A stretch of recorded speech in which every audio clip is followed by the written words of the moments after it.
With our next screencast, we're going to make a bit of a transition and start talking about pressure and winds, which is going to lead us eventually into a discussion of kind of day-to-day weather kinds of stuff.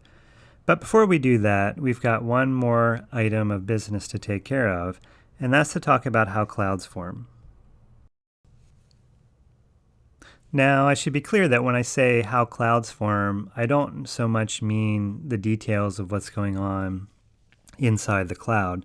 What I really mean are what are the kinds of conditions that allow clouds to form. If you look out your window and you see a cloud, basic idea is what's going on at that place in the atmosphere to allow that cloud to form. So that's what we're going to talk about here with this screencast. Now, remember that clouds are water droplets. They're just big collections of water droplets. And whenever we talk about water in the atmosphere, that ultimately gets us back to humidity and ideas like saturation and condensation. So a good chunk of this screencast is going to be about ideas surrounding humidity and condensation. Some of this is review. The first several slides are just straight up review of the humidity screencast we did before. And some of it's going to be extensions of that, some of which you may have already thought about before, but presumably we'll go into it a bit more detail than you may have considered before. Okay, so with that, let's start off with this review. So remember, whenever we talk about humidity in the atmosphere, we're always talking about it relative to a certain reference system. It's this reference system that consists of a layer of water, and then above it we have air with molecules of water vapor in the air. And all of these water molecules, both in the water layer and in the air, are bouncing around. And some of these water molecules that are bouncing around down here in the water layer are bouncing fast enough to escape up to the vapor phase. So that's a transfer from water to vapor, like this guy here. On the other hand, some of these vapor molecules, as they're bouncing around, end up colliding with and get trapped by the water layer. And so that's a transfer from the vapor phase to the water phase. So we have this constant transfer of molecules back and forth between the water phase and the vapor phase. That being the case, we've basically got three possible states that we could have. Pretty straightforward. First of all, if the number that are escaping the water layer into vapor is bigger than the number that are coming back from the vapor to the water, that means that we've got a net transfer of molecules from water to vapor, and that's what we call evaporation. So that's our net evaporation state, net transfer from water to vapor. And on the other hand, if we have the reverse case, where the number of vapor molecules coming back to the water is bigger than the number that are escaping, that's a net transfer from vapor back to water phase, and that's what we call condensation. So that's our net condensation state. And then finally, if everything is exactly in balance, the number that are escaping from water to vapor is exactly balanced by the number coming back from vapor to water, then there's no net transfer at all. So everything's exactly in balance. There's no net transfer of molecules. And that's our special state that we refer to as saturation. The saturation state is when everything is exactly in balance. Now, if we think about our controls on these processes, there's basically two that we have to worry about. The first is the temperature. And the temperature basically, for our purposes, controls what's going on in the water layer. So the higher the temperature, the faster those molecules will be bouncing around. And so you'll have more of them escaping from the water into the vapor phase.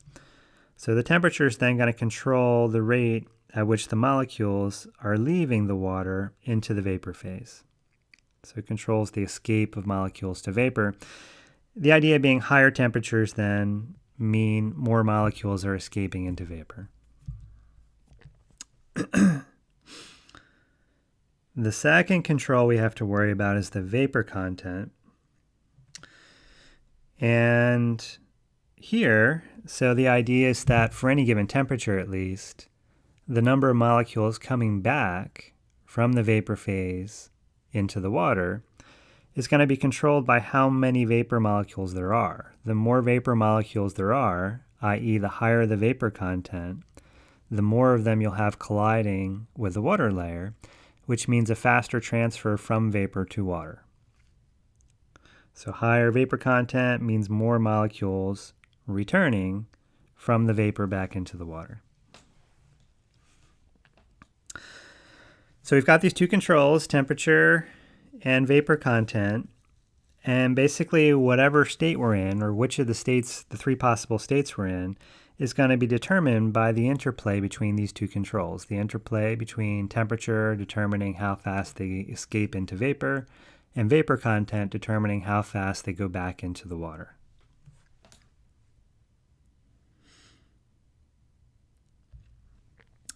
Which brings us to our idea of relative humidity. So relative humidity, the most common way of talking about humidity in the air, was defined as a ratio. Specifically, it was this ratio of the actual amount of vapor that we have in the numerator, and that's just whatever it is. You go out there on some day and you measure the amount of vapor molecules you have in the air, and that's what you've got. That's your actual vapor content. It's just how much vapor you've got. And we're taking the ratio of that to the vapor content that we need for saturation. So the content needed for saturation. The idea there being that at any given temperature, we would need a certain amount of vapor in the air to keep everything in balance, so that the number of vapor molecules coming back into the water layer is enough to balance the number that are escaping into vapor. Right? So if we don't have enough vapor content, then it won't be in balance. So the idea is we would need a certain amount in order to keep everything in balance. So to get our relative humidity then, we take the ratio of these two guys. We say how much vapor do we have, we divide it by how much we need to be at saturation, and that gives us our relative humidity. Almost. That gives you a fraction. To turn it into a percentage, we then just multiply by 100%. So that's our relative humidity, the ratio of the amount of vapor we have over the amount we need to be in saturation times 100%.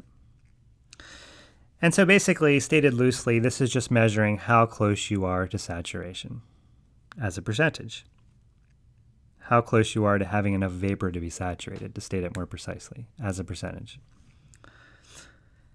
So in terms of our relative humidity, our three potential states look like the following. We can have the case where the relative humidity is less than 100%. So in terms of our ratio, that means the amount of vapor we have is less than the amount we would need to be at saturation. So we don't have enough vapor to keep it in balance. And that's referred to as subsaturated. That's our subsaturated state. And the subsaturated state, because you don't have enough vapor to keep it in balance, means you're going to have a net transfer from water into the vapor phase, which is our evaporation. Alternatively, you can have the relative humidity greater than 100%.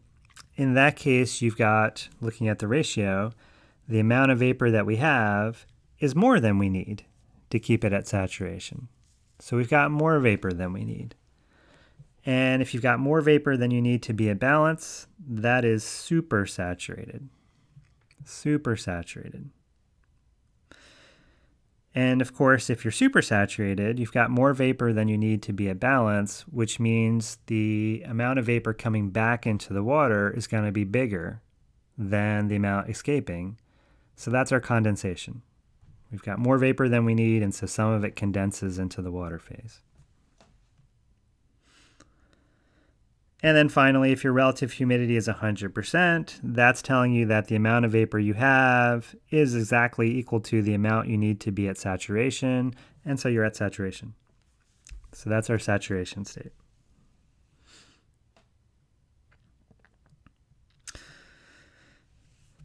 Now, so as a question down here, just to sort of flesh this out a bit, it turns out that when you look at relative humidity values in the atmosphere, you often find that the relative humidity can be much less than 100%. I mean, typically in a house, you might have relative humidity like 50%, something like that. So you have half as much vapor as you would need to be saturated. You don't have enough vapor to be saturated. And, if you're out in the desert on a warm day, your relative humidities can drop down in the teens. So you can have relative humidities that are pretty low. But the inverse is not true, i.e., you almost never find really high relative humidities that are much greater than 100%. Why? So you can have relative humidities that are much less than 100%, but you almost never see them being much greater than 100%. So why would that be? So let's think about that for a second.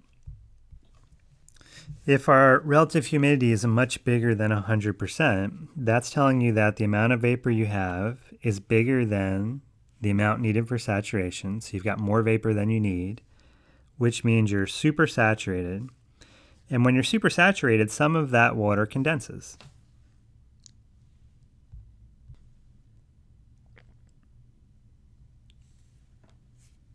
So if the relative humidity is greater than 100%, some of that vapor is going to condense. Some of the vapor is going to condense.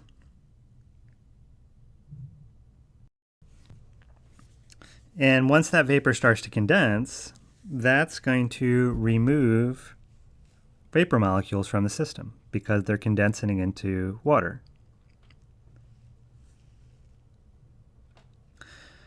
So then that in turn is going to reduce your relative humidity because you have less vapor.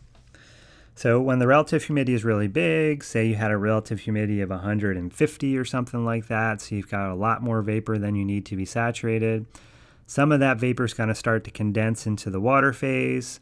When that happens, you end up with less vapor, and in turn, if you have less vapor, that means your relative humidity is going down. So there's a built-in limiter then. If your relative humidity is bigger than 100%, condensation is going to remove vapor molecules and it's going to bring the relative humidity back down. And eventually, if you waited long enough, it would bring it back down to 100%. So you can't really ever see relative humidities that are a whole lot bigger than 100% for that reason.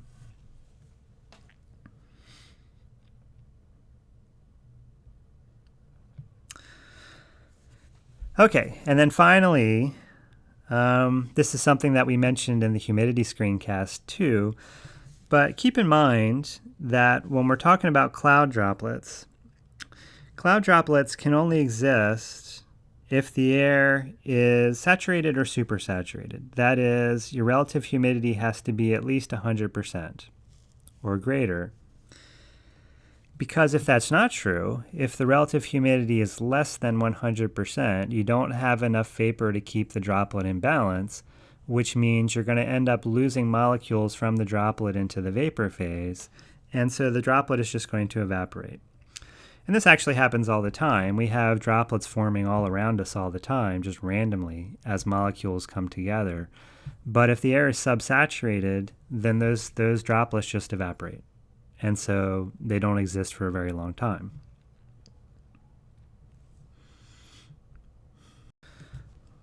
So if you've got droplets that are long-lived, like in a cloud, then the only way that can be possible is if the air is saturated or supersaturated.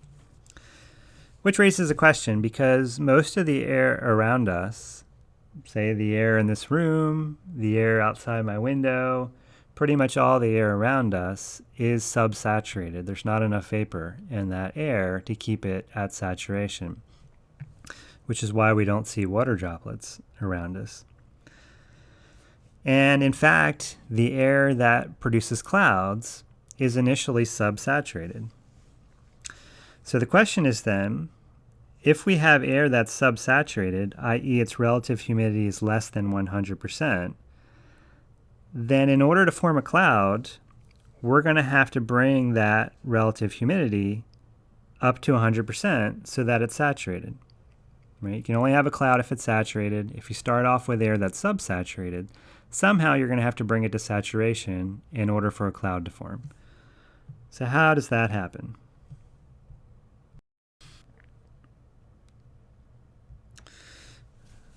Well, so if we think about this in terms of relative humidity again, so the relative humidity has two parts. We've got the numerator consisting of the amount of vapor we have over the denominator, the amount we need to be saturated. So in principle, we could change either one of these guys. So for instance, if we focus on the amount of vapor we have, then to increase the numerator, we need some sort of vapor source present, which may or may not be present. So to increase the numerator, which is the amount of vapor we actually have, we'd need some source of vapor, right? Because that means to increase the numerator, we're adding vapor to the air, which means we're going to need some sort of vapor source. And that vapor source may or may not be present. Basically, a vapor source is going to be a body of water. So you're going to have some body of water to add vapor molecules to the air if you want to increase relative humidity by increasing the numerator. So I said that in a kind of roundabout way, but I think you got the idea. Now, the problem is that if you've got air out in the middle of the atmosphere, for instance, up where those clouds are outside my window, that air is not in contact with any body of water. And so there's no source of vapor molecules to add vapor to that air. So in that case, when you've got air that's just out in the middle of the atmosphere, there's no way to change the amount of vapor content, really, in any significant way.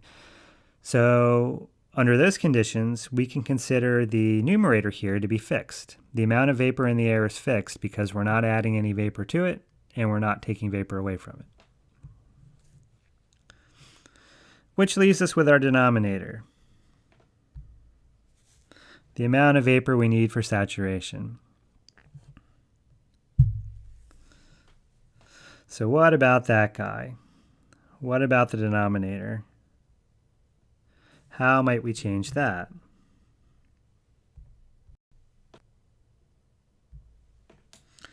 How might we change the denominator?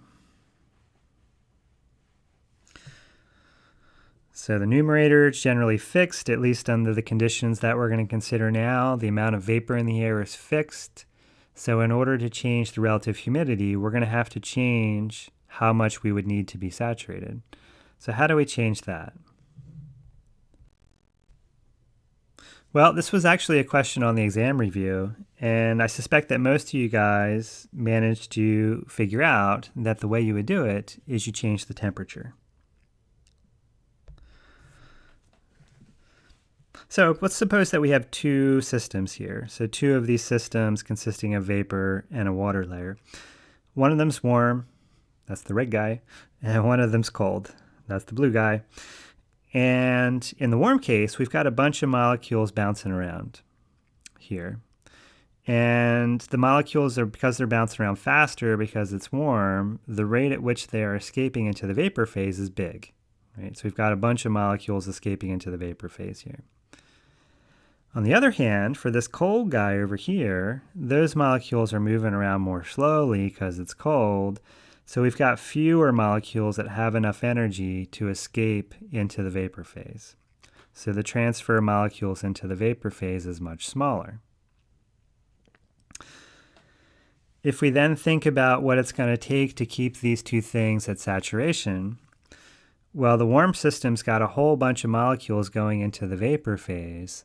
So in order to have enough molecules coming back, we're going to need a whole bunch of molecules up here, right? Because the rate at which they return into the water is determined by the vapor content. So to keep this guy in balance, we're going to need a high vapor content to balance out the escape. On the other hand, for this cold guy over here, there's not a whole lot of molecules escaping into the vapor, so we don't need a whole lot of molecules up here to keep it in balance. So a smaller vapor content will keep this guy in balance. So what we infer from that then is the amount of vapor that we need to be at saturation, the amount of vapor needed to balance, is going to be bigger for the warm system than it is for the cold system. The amount of vapor needed for saturation is bigger when it's warm and smaller when it's cold.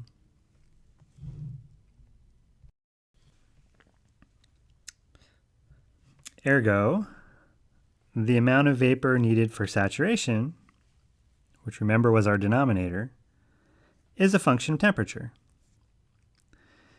And in fact, it's a function of only temperature. So the temperature will determine the rate at which the molecules are escaping, which in turn determines how much vapor you need to keep things in balance. So the vapor content needed to be in balance is a function only of the temperature. The warmer it is, the more vapor you need to be in balance. So that's illustrated over here graphically in this figure. So on this figure, we're showing the amount of vapor needed to be saturated here in the red line. Our axes on these guys, the bottom axis here is the temperature. So the bottom axis is going to be temperature, both degrees Celsius and degrees Fahrenheit. They actually had a typo here where their numbers are going 32, 50, 68, and then 36. That should really be 86 there. But regardless, it's temperature with warmer temperatures to the right. And then the vertical axis is just some measure of vapor content. Some measure of vapor content. We don't have to worry about the details of what that measure is. All that you really have to know is that as you go up along the scale, it's more vapor. More vapor as you go upwards along the scale. So warmer temperatures to the right, more vapor as you go up. And what the red curve is showing us is that at any given temperature, it's telling us how much vapor we need to keep the thing at saturation. So as we expect, when it's cold, you don't need a whole lot of vapor to keep things at saturation. For instance, if you're at freezing, 0 degrees Celsius, then tracing that up to the curve and then bringing it over, you need something like 5 or 6 in these units of your vapor content to keep it at saturation. Don't have to worry about what the units are for this because I haven't even told you what the measure is. But just bigger numbers mean more vapor. If you're over at 10 degrees Celsius, now you're a bit warmer. And because you're a bit warmer, you'll need a bit more vapor.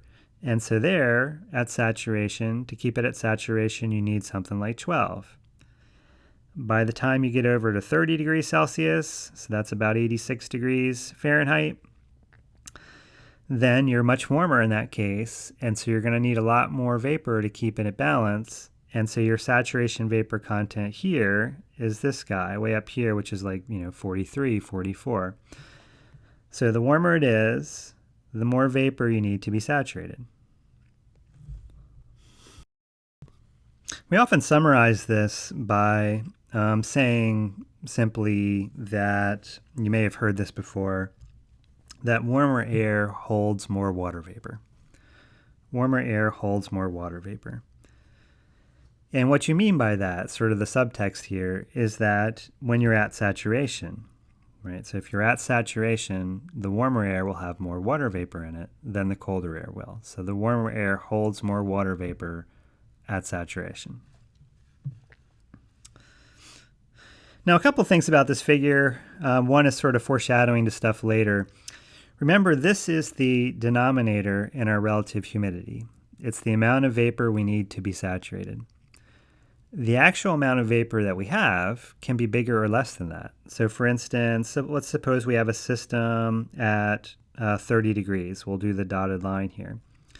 The amount of vapor that we need to be saturated was up here, which was 43.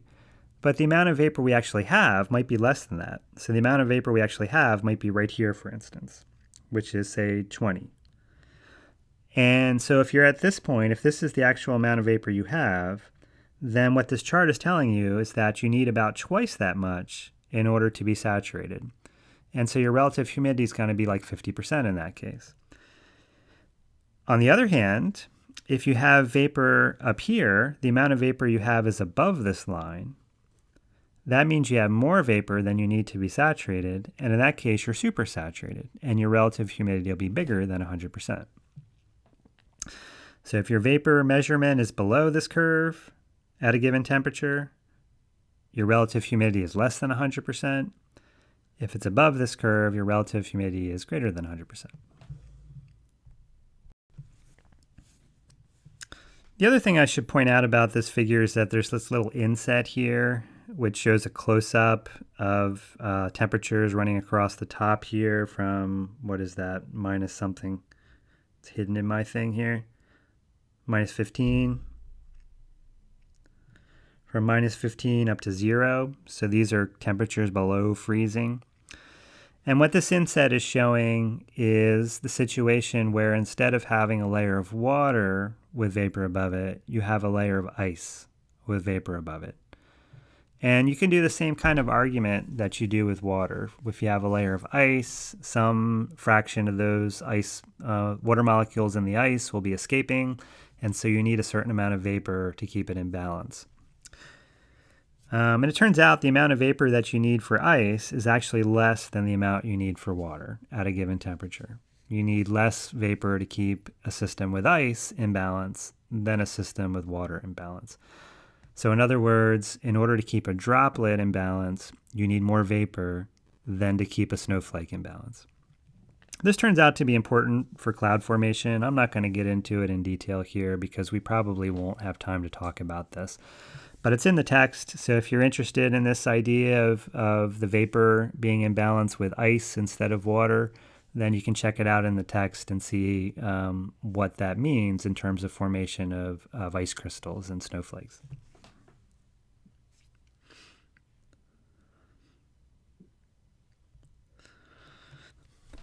Okay, back to the relative humidity. So again, relative humidity was this ratio, the amount of vapor we have over the amount we need to be saturated. We just made the argument that if we increase the temperature, then the amount of vapor we need to be saturated is bigger. Right? Higher temperature, we need more vapor to be saturated, which in turn means the denominator is bigger, and if the denominator is bigger, the relative humidity decreases. Right? So if we keep the vapor content fixed, there's no vapor source, so the amount of vapor we have is fixed, but the temperature goes up.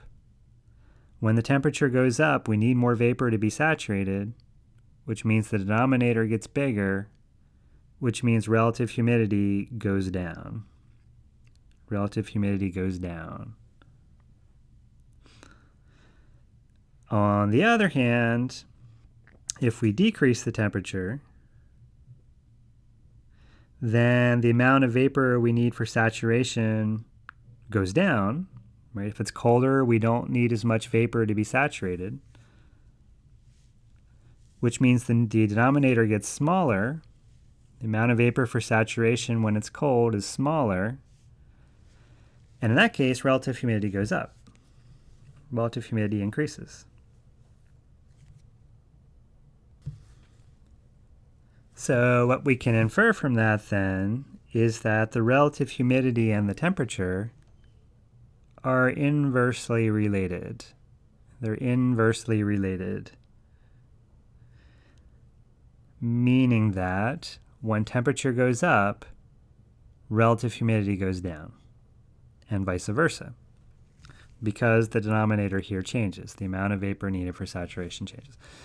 This is actually why in the winter you often have your house being relatively dry, because you're taking air from outside where it's cold and has a certain amount of vapor, and you bring it inside and you warm it up.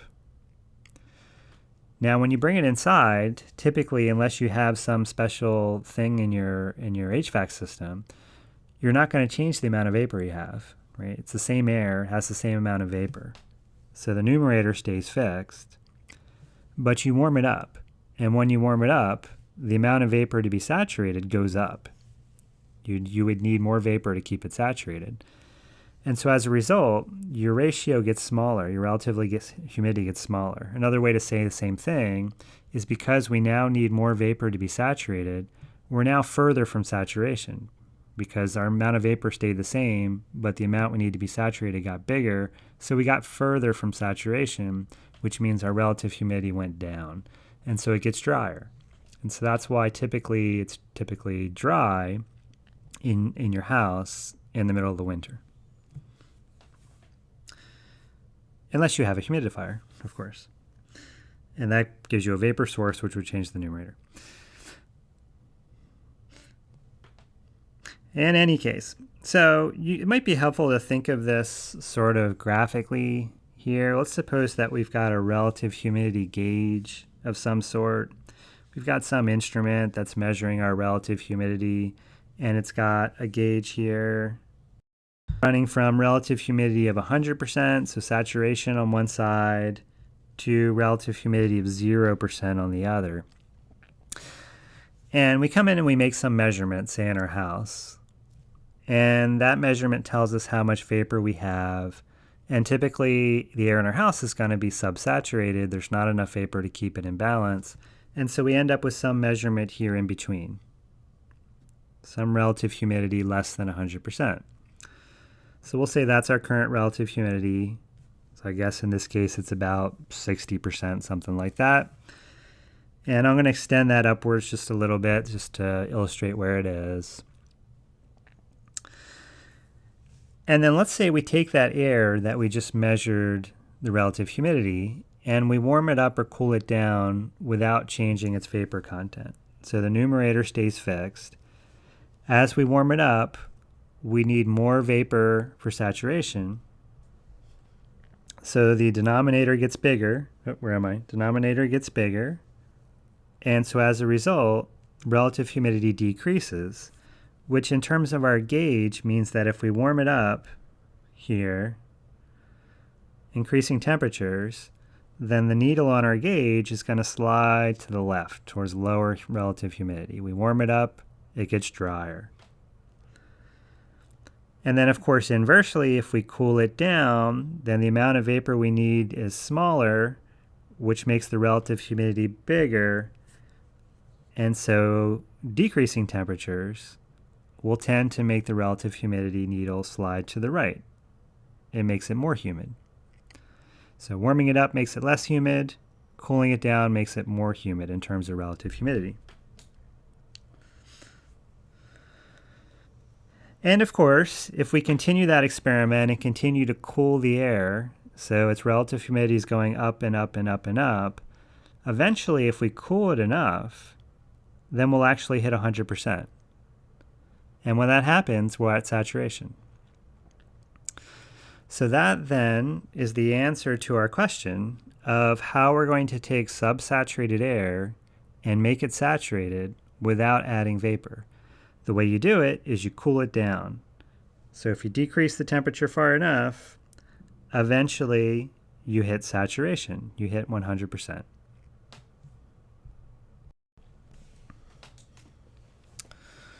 Okay, so what's all of this have to do with clouds? What's all this have to do with clouds? Well, if we think about the air that's going into a cloud, just out in the middle of the atmosphere. So if you take some air that's down outside your window, let's suppose you lift it up to the level of the clouds. Well, it turns out that when you lift that air upwards, it cools. It cools down. And if we go back to the relative humidity here for a second, so when we lift that air upwards, we're not changing the amount of vapor in it. Right? As we lift it up, it's the same vapor molecules, so it has the same amount of vapor, but it's cooling down, and when it cools down, it gets more humid, right? The relative humidity gets bigger.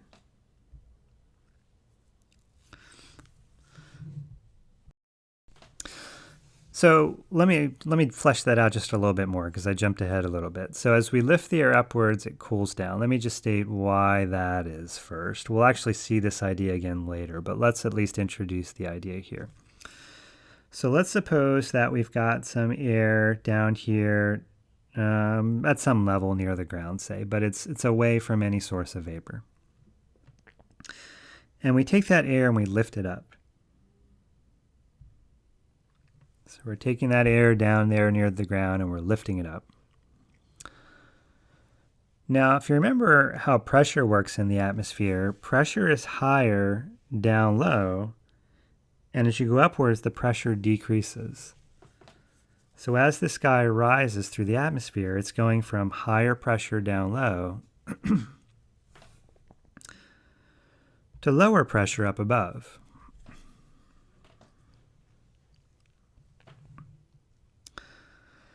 And as the pressure decreases, as it rises and the pressure is dropping, because the pressure is less, this air is going to want to tend to expand a little bit because it has higher pressure from down below. So it's going to manage to push itself outwards a little bit and expand into the lower pressure. So as a result, as the air goes upwards, it expands.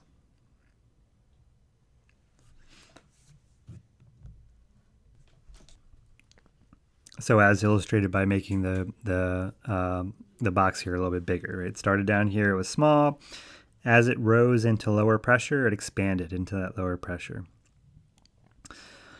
Now, as it expands into lower pressure, it actually has to do a bit of work on the air around it because it has to take that air around it and push it away. Right? It has to expand into the air around it, which means it has to push that air out of the way. And it's actually that process of pushing that air out of the way that causes it to cool, because it takes some of its energy that it had associated with the molecules bouncing around and uses that energy to push the air around it out of the way. And by expending that energy, it ends up losing a little bit of temperature. It ends up cooling down a little bit. So that's basically how it works. This little guy rises, it expands, it pushes the air out of the way. By doing so, it loses some energy, which in turn causes it to cool down. So in the end, our rising air expands, and by virtue of it expanding and pushing the air out of the way, it also cools down. It cools a little bit. So rising air expands and cools.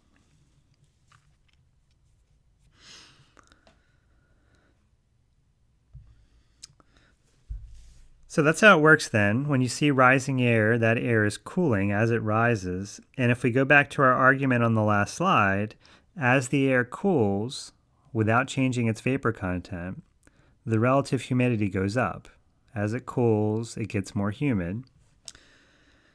And if the air rises high enough and becomes cold enough, then eventually that air will reach the saturated state of relative humidity of 100%. And once it becomes saturated, then all of a sudden you can start to get droplets forming and they don't evaporate. And so that allows you to start forming a cloud. So that's the basic idea then of how clouds form. In most cases, the way clouds form is that the air is rising, it cools. As it cools, its relative humidity goes up until eventually it hits saturation, and that allows the cloud to survive. So just illustrating it here, if you've got some air down here that's subsaturated, so relative humidity less than 100%, when I lift it, it cools. So rising air cools.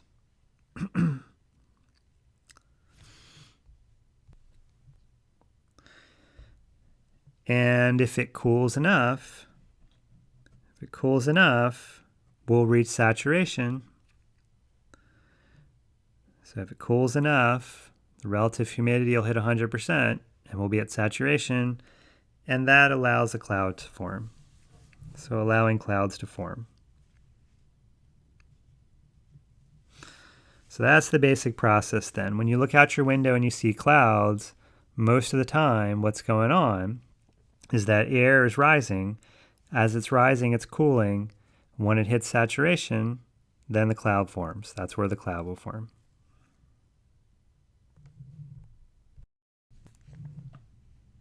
So rising air, clouds in general, when you see clouds, tend to mean rising air.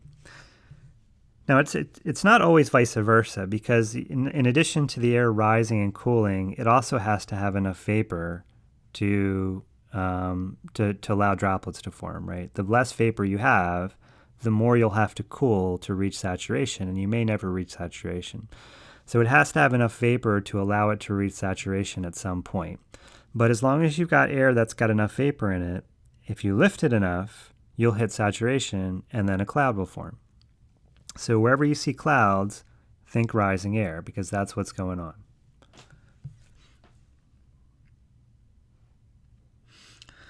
Now, there's a variety of different ways this can happen in the atmosphere. So, for instance, one way this can happen is you can have surface heating and associated convection. Surface heating and convection. Remember, convection was the idea of warm air rising as it warms up near the ground, and then it rises, which transfers heat upwards. That's convection. So the basic idea is you may have some place that warms up a little bit more here at the ground because whatever its ground properties are allow it to warm up a bit more. And as it warms up a bit more, it becomes less dense and wants to rise. It starts to rise, but as it rises, it cools, right? The rising air will cool. And if that rising air cools enough, it'll hit saturation and you'll get a cloud to form. This actually happens all the time around here, day after day in the summer. When you look up in the sky, some days it's completely clear, but many days you'll see a bunch of little clouds spread across the sky, sometimes not so little clouds. And virtually all those clouds are forming through this mechanism. You end up getting warmer air down near the ground, it starts to rise, and then as it rises, it cools, and eventually you'll hit saturation and you get a cloud. And often these clouds will sort of form at the top of these rising thermals here. These things are called thermals, these rising bubbles of warm air. And so as this air rises, as the thermal rises, you'll get a cloud somewhere near the top of it. And if conditions are right, then that can actually keep building upwards, and you can eventually get thunderstorms out of that. We'll see that again when we come back and talk about thunderstorms. Many times, because of the atmospheric profiles in the summer around here, these clouds that form at the top of the thermals are actually kind of roughly at the same height that the commuter jets fly. So if you've ever taken a commuter jet, from here or somewhere to Dallas or Houston, these smaller jets that go between cities that are close by, they often fly at a height that's similar to where these clouds are forming in the summer. And so if you fly sort of mid-afternoon from here to Houston in the summer, your pilot is often going to have to steer around these clouds because the clouds themselves are these thermals. The thermals tend to be relatively turbulent, and so he's going to try to steer around them so he doesn't have to go through the turbulent zones. Another way you can get rising air in clouds is flow past mountains. So if you've got air that's flowing up and over a mountain, so if the air is coming from this direction as it goes up and over, it's going to ascend. As the air rises, it cools, forms a cloud. And so you end up getting a cloud on the upslope part of the mountain here. So ascent over mountains can form clouds. Ascent over mountains. This is often called upslope flow. Now, I should note that even though that's true on one side of the mountain, on the other side of the mountain, it's exactly the opposite. When air rises, it cools, but when it descends, it compresses and actually warms. And so exactly the opposite happens when the air comes back down the other side. It actually warms up. By warming up, it becomes drier in a relative humidity sense. And so whatever cloud you formed on the upslope side actually goes away when you come back down the other side. We'll see some examples of that on the next couple slides, where you get clouds on one side of the mountain, but not so much on the other. Another way you could get clouds and rising air is convergence into low pressure zones. We'll see this a lot when we start talking about weather systems. If you have a low pressure zone, because it's low pressure, air will want to be pulled into it. And as the air gets pulled into it, it actually takes the air that's already there and squeezes it upwards. You can think of this as like squeezing the bottom of a tube of toothpaste. When you squeeze the bottom of the tube of toothpaste, the toothpaste that's in the tube rises through the tube. Same idea here. Squeeze this guy into the low pressure zone, and the air that's there will start to go upwards. And if it rises enough, you get clouds forming. So convergence into low pressure zones. And then something that's kind of related to that is lifting at fronts. So another way you can get air to rise and clouds to form is lifting at fronts. And the idea here is that a front, we saw this already actually with the sea breeze and the sea breeze front. A front is basically just a transition, a boundary between colder air and warmer air. And as that colder air being more dense, so it's denser and heavier, so it wants to sink below the warmer air. But as it does that, it lifts the warmer air. And by lifting the warmer air, you're causing it to rise. And if it rises enough, it'll cool to the point where it forms a cloud. So you often see a line of clouds right along a front. So this is exactly the same idea we talked about with the sea breeze, but it's sort of a bigger scale because the fronts we're talking about here can be, quite big, extending across a number of states or even across the whole U.S. in some cases, from north to south.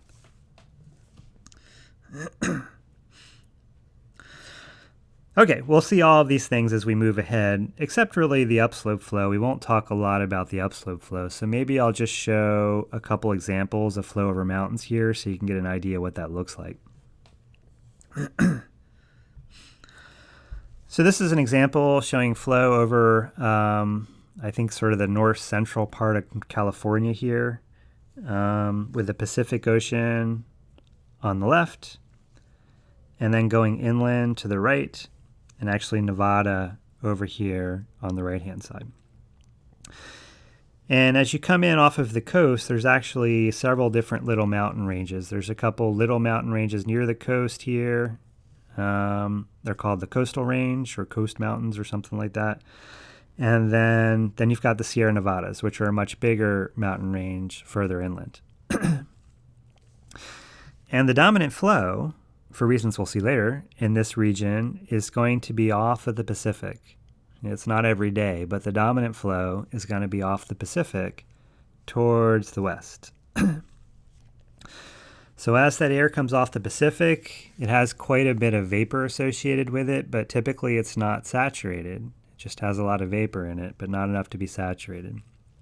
And then it hits these mountains, and as it goes up and over the mountains, it cools. And if it cools enough to be saturated, you'll get clouds forming and rainfall happening. When it comes back down the other side, the opposite happens. It warms, so those clouds dissipate. Relative humidity goes down. And then as it comes back up the slope of this sky, again, cloud forms, starts to rain, comes down the other side, which we call the lee side. The downstream side we call the lee side of the mountain. Sometimes we call it a rain shadow also.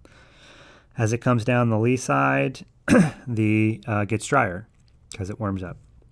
And then the same thing over the Sierras, but the Sierras are much bigger, so it's a much more pronounced effect. And then down on the bottom, we can see rainfall totals here associated with this cross-section from left to right. And you can see very clearly that as the air goes up and over the mountain here, you end up getting a lot of rainfall. And then as it comes back down the lee side, all of that goes away and it's much drier. And then you come up over this mountain and you get rainfall. And then as it comes back down the other side, it's drier.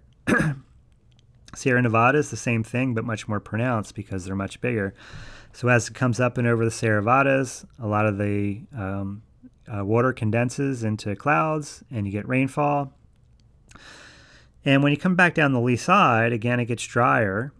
But in this case, because the mountain was so big, and as these clouds formed, we produced a lot of rainfall, that rainfall actually takes water out of the system.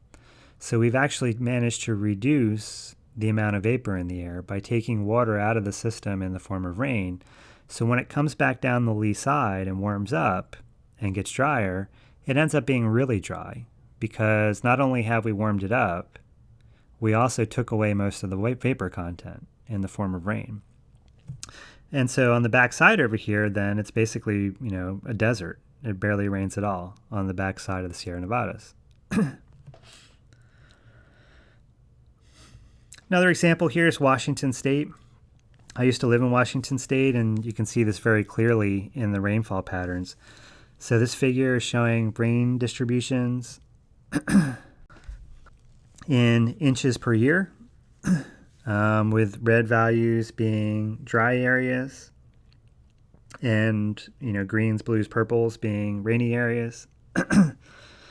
And sort of through the backbone of the state here, you can see very clearly where the mountain range is. You go from one side of the mountains where the air is going up and over, and it's the clouds form there, and that's where you get all your rainfall. And then you get over on the other side, and the air comes back down, warms up, and then it's really dry again. And so over here, you basically don't get any rain. And again, as it went up and over the mountains, it rained out most of the vapor. So on the lee side, it's not only warmed up and become drier, it's become really dry because there's not much vapor. You actually see the same thing over here. This little peninsula here is called the Olympic Peninsula. And there's a big old mountain range right in the middle called the Olympic Mountains. And you can see on the coastal side of that, as the air goes up and over the mountains, you get a ton of rain. In fact, it's a rainforest there. It's a temperate rainforest, a mid-latitude rainforest. And then on the other side, it's much drier. You don't get as much. And in fact, it's a little bit hard to see all of the details here, but there are places on the lee side that are quite dry.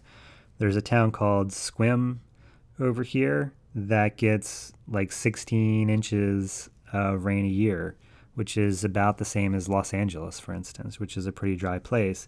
In terms of our color table, that would make it sort of an orangish color over here. So you went from having on the front side 140 inches over here as the air went up and over the mountain, and then on the back side where it comes back down, you've got 16 inches of rain. So you can have really big contrast in rainfall distributions associated with the topography there.